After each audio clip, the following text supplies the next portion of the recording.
এবার ওহির গুরুত্ব, ওহির দৃষ্টিতে নবীর দায়ে বায়ে কিরামের ভূমিকা, ওহি ও আজকের মুসলমানের সম্পর্ক সব বিশদভাবে ও তথ্যসূত্র নিচে দেওয়া হলো। ওহি সম্পর্কে আরও বিশদ আলোচনা। উৎস ওহির গুরুত্ব ও মর্যাদা। কেন ওহি গুরুত্বপূর্ণ? মানবত একমত হিদায়াতের উৎস। যালিকাল কিতাবু লা রাইবা ফীহি হুদা লিল মুত্তাকিন। এটি সেই কিতাব, এতে কোনো সন্দেহ নেই, এটি মুত্তাকিদের জন্য হিদায়াত। হীন ও সত্য মিথ্যার পার্থক্যকারী। ইন্না হাযাল কুরআন ইয়াহদি লিল্লাতী হিয়া আকওয়াম। নিশ্চয়ই এই কুরআন এমন পথে হিদায়াত করে সবচেয়ে সোজা। ঈদ ইসলাম। ওহি ছাড়া কোনো নবী নিজের থেকে কিছু বলেন না। ওয়ামা ইয়ান্তিকু আনিল হাওয়া ইন হুয়া ইল্লা ওয়াহয়ুন ইউহা।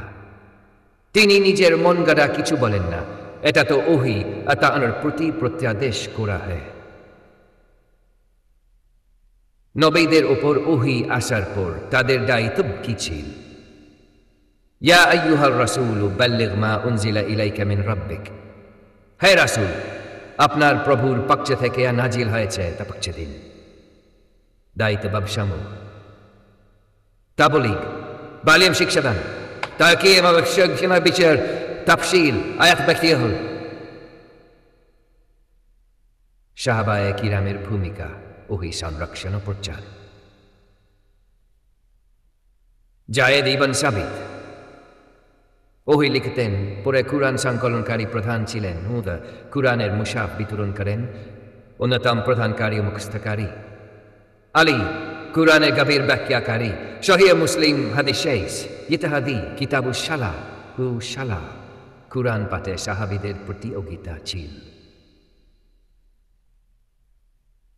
ওহি বন্ধ হয়ে যাওয়ার পর আজকের মুসলমান আচরণীয় কুরআনকে ওহি হিসেবে গ্রহণ করা।